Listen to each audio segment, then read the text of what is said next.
पिछले कुछ दिनों की तरह आज भी हमारे मार्केट का परफॉर्मेंस काफी ज्यादा शानदार रहा है। हालांकि ग्लोबल मार्केट में उथल-पुथल चल रही, लेकिन हमारा मार्केट जैसे पिछला हफ्ता पूरा काफी बढ़िया गया। ये हफ्ता भी ठीक-ठाक जा रहा है।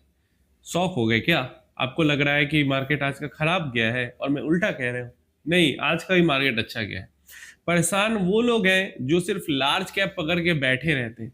जिन्होंने लार्ज कैप से अलग भी इन्वेस्टमेंट की है, वो लोग परेशान नहीं है। आप लोग मतलब आज मार्केट हमारा खत्म हुआ है। मार्केट जैसे ही एंड हुआ है, कमेंट आना शुरू हो गया, मार्केट गिर गया, खराब हो गया, बर्बाद हो गया, परेशान हो गया। और कुछ सेट ऑफ लोग हैं जो कि मार्केट से बहुत ज्यादा परेशान है और सबकी वीडियोस पे लिटरली जाके कमेंट करते रहते हैं। आज के डेट की भी अगर हम बात करते हैं, हमारा जो निफ्टी 50 इंडेक्स है, मैं कहूं, या लार्ज कैप इंडेक्स है, हमारा 0.5% डाउन था। लेकिन mid cap small cap index हमारा 0.5% अप था। माइक्रो कैप इंडेक्स तो 1% अप था। अब था तो था। इंडेक्स इंडेक्स लेवल पे भी बात करते हैं। आप जो लोग भी बहुत ज्यादा परेशान हो या आपकी एसआईपी अगर निगेटिव में है, तो आप जरा कमेंट में बताना, एसआईपी का जब से आपने इन्वेस्टमेंट शुरू किया ना, इन्वेस्टमेंट के शुरुआत का महीना किस मंथ से आपने इन्वेस्टमेंट शुरू किया और कौन सा ईयर था वो ईयर और मंथ बस बताना कि आपकी निगेटिव आज के डेट में भी आपकी एसआईपी निगेटिव में है। बशर्ते कि आपने मिड कैप स्मॉल कैप में भी एक्सपोजर लिया हो। सिर्फ लार्ज कैप पकड़ के बैठे होगे तो फिर वो तो आपकी जिम्मेदारी है, फिर वो तो मैं नहीं जानता, वो तो कोई नहीं जानता। अगर आप लार्ज कैप पकड़ के सिर्फ बैठे रहोगे तो चलिए, यहां पे अगर हम निफ्टी 50 इंडेक्स की बात करते हैं, एकदम दिमाग खुल जाएगा। जो आप परेशान रहते हो, इधर उधर बस कूद फान जंप कर रहे हो, इंडेक्स इंडेक्स लेवल की मैं अगर बात करूं तो हमारा जो निफ्टी 50 इंडेक्स है, वो अपने ऑल टाइम हाई से 8.5-9% तक डाउन है। आज के डेट में अगर बात करते हैं तो 8.5 से 9% तक डाउन है अपने ऑल टाइम हाई से। अभी भी बहुत डाउन है ऊपर से। हम अगर अपने निफ्टी 100 इंडेक्स की बात करते हैं, जिसमें निफ्टी 50 और निफ्टी नेक्स्ट 50 दोनों इंडेक्स आ जाता है, और यही हमारा म्यूचुअल फंड्स का जो लार्ज कैप म्यूचुअल फंड से उसका बेंचमार्क इंडेक्स भी होता है, तो निफ्टी 100 इंडेक्स अपने कैटेगरी से लगभग 8.5-9% तक वो भी डाउन है। तो क्योंकि वेटेज सारा निफ्टी 50 में ही पकड़ के बैठा रहता है, तो निफ्टी 50 और निफ्टी 100 दोनों इंडेक्स लगभग हमारे 8.5% के आसपास डाउन है। ठीक है, अच्छी गिरावट है भाई। मार्केट तो खराब है, बुरा लग रहा है ना, मार्केट तो बहुत बुरा है। 8-8.5% तक अभी भी डाउन है, 2 साल से कुछ रिटर्न नहीं बन रहा है। आगे बढ़ते हैं जरा। हमारा जो निफ्टी मिड कैप इंडेक्स है, वो अपने ऑल टाइम हाई पे चल रहा है, ऑल टाइम हाई पे चल रहा है। और मार्च 2026 के बॉटम से भी 20% ऊपर है, 15 से 20%। और फेब 2025 के बॉटम से भी 15-20% ऊपर है और ऑल टाइम हाई पे चल रहा है। भले ही अगर 2 साल पहले के ऑल टाइम हाई और अभी के ऑल टाइम हाई को देखें तो बहुत ज्यादा अंतर नहीं आएगा, लेकिन किसी ने एसआईपी की होगी तो वो अच्छे रिटर्न्स पे बैठा होगा। और ये सिर्फ अभी हम इंडेक्स इंडेक्स की बात कर रहे हैं। एक्टिव फंड्स में कई सारे हैं जो कि इंडेक्स से बेटर भी परफॉर्म कर जाते हैं, कई सारे हैं जो कि इंडेक्स से खराब परफॉर्म करते हैं। लेकिन इंडेक्स लेवल पे भी हम बात करें तो हमारा mid cap index all time high पे चल रहा है ना।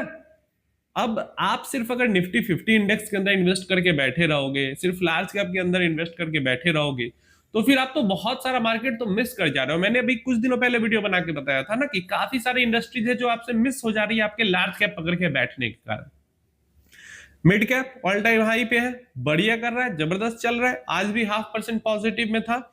हालांकि स्मॉल कैप सेगमेंट में मुझे इंडेक्स के बजाय एक्टिव फंड्स ज्यादा पसंद है, और एक्टिव फंड्स काफी ज्यादा बेटर इस टाइम पे भी परफॉर्म कर रहे हैं इंडेक्स के मुकाबले में। इंडेक्स की परफॉर्मेंस से बेटर परफॉर्म कर रहे हैं। लेकिन फिर भी अगर इंडेक्स की भी बात करते हैं तो हमारा स्मॉल कैप इंडेक्स जो है वो ऑल टाइम हाई से सिर्फ 4% डाउन है, स्मॉल कैप 250 इंडेक्स।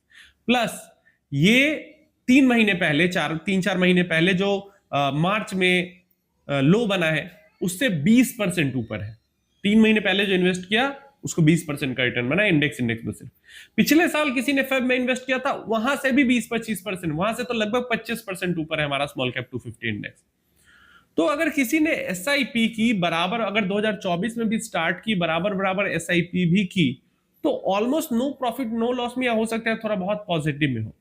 हाँ, ये अलग बात है कि कई लोग क्या कर देते हैं, जब मार्केट गिरती रहती है तो वो एसआईपी बंद कर देते हैं, है ना। और जब मार्केट चढ़ती रहती है, मार्केट ऊपर आ जाती है, तो वो एसआईपी के साथ, एसआईपी तो चली ही रहती है, उस पर लमसम भी कर देते हैं। तो इस कारण से नीचे की एनएवी उन्हें मिल नहीं पाती, लेकिन ऊपर की एनएवी ज्यादा मिल जाती है, ऊपर के रेट पे यूनिट्स ज्यादा मिल जाते हैं। तो इस कारण से उनका रिटर्न नीचे गिरने पे मार्केट निगेटिव में जल्दी आ जाता है, क्योंकि वो गलत टाइम पे एंट्री एग्जिट करते हैं। मतलब पूरा बेचा नहीं, लेकिन फिर भी क्योंकि एसआईपी गलत टाइम पे बंद कर दी या लमसम बहुत सारा पैसा गलत टाइम पे डाल दिया, तो शॉर्ट टर्म में वो लमसम का पैसा लॉन्ग टर्म में फर्क नहीं उतना दिखाएगा, लेकिन शॉर्ट टर्म में आपको रिटर्न खराब दिखेगा उसके कारण। तो यहां भी दिख गया, हमारा मिड कैप इंडेक्स भी काफी बढ़िया कर रहा है, हमारा स्मॉल कैप इंडेक्स भी काफी बढ़िया कर रहा है। आइए माइक्रो कैप इंडेक्स पे आते हैं। माइक्रो कैप इंडेक्स हमारा ऑल टाइम हाई से 2-3% बस नीचे। माइक्रो कैप इंडेक्स ने जो 2024 के अंदर हाई बनाया था उससे बस 2-3% नीचे, और अगेन 20% से भी ज्यादा गेन फेब 2025 से भी और मार्च 2026 से भी अभी तक हो चुका है ना, माइक्रो कैप इंडेक्स के अंदर, स्मॉल कैप इंडेक्स में भी, इवन मिड कैप में भी काफी गेन हुआ है, लार्ज कैप में भी गेन हुआ है मार्च 2026 एंड फेब 2025 से, लेकिन इन तीनों सेगमेंट में ज्यादा हुआ है।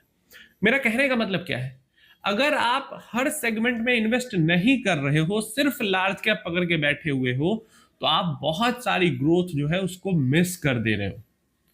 और लार्ज कैप कहने का मतलब सिर्फ लार्ज कैप ही नहीं होता, लार्ज कैप कहने का मतलब होता है ऐसा कोई भी म्यूचुअल फंड जहां पे फंड मैनेजर को छूट है लार्ज कैप में इन्वेस्ट करने की।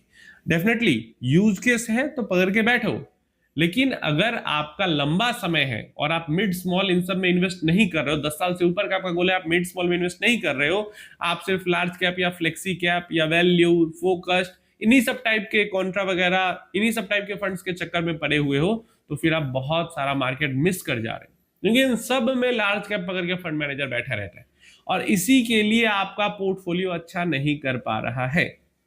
दो ही रीजन है जहां पे आपका जो इंडियन मार्केट का पोर्टफोलियो है वो अच्छा नहीं कर पा रहा है, या तो आप सिर्फ निफ्टी 50 भर के बैठे हुए है ना, निफ्टी 50 के स्टॉक्स भरा हुआ है आपके पोर्टफोलियो में, या तो इंडेक्स फंड के थ्रू, निफ्टी 50 इंडेक्स फंड के थ्रू, सेंसेक्स इंडेक्स फंड के थ्रू, या लार्ज कैप फंड के थ्रू, या ऐसे फ्लेक्सी कैप वगैरह आपने रख रखे हैं जिन्होंने सिर्फ निफ्टी 50 का स्टॉक भर रखा है।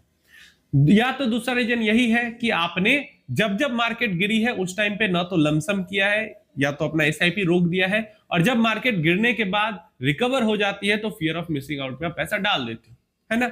जैसे अगर आपने फेब 2025 में लमसम किया और मार्च 2026 में लमसम किया, बहुत बढ़िया, लेकिन अगर आपने उसके एक एक महीने बाद लमसम किया तो आपने बड़ा गेन मिस कर दिया, है ना, और ओवरऑल आपकी जो यूनिट की प्राइस है वो ऊपर आ गई।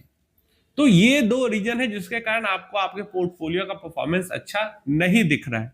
अगर आपका पोर्टफोलियो का परफॉर्मेंस आपको बुरा अभी भी निगेटिव में दिख रहा है तो आप कमेंट में फंड का नाम भी चाहो तो कमेंट कर सकते हो, एसआईपी स्टार्टिंग की डेट भी डाल सकते हो, मतलब कहने का मतलब मंथ और ईयर, और क्या एसआईपी एक जैसा चल रहा है या ज्यादा कम आपने किया है। मैं बताता हूं कि क्यों आपका नुकसान में है। नहीं तो अभी ऐसे टाइम पे इंडियन मार्केट नहीं है कि आपका पोर्टफोलियो बहुत ज्यादा लॉस में आपको देखने को मिले। वही दो रीजन मैंने बताया, अगर आपने वो गलती नहीं की होगी तो।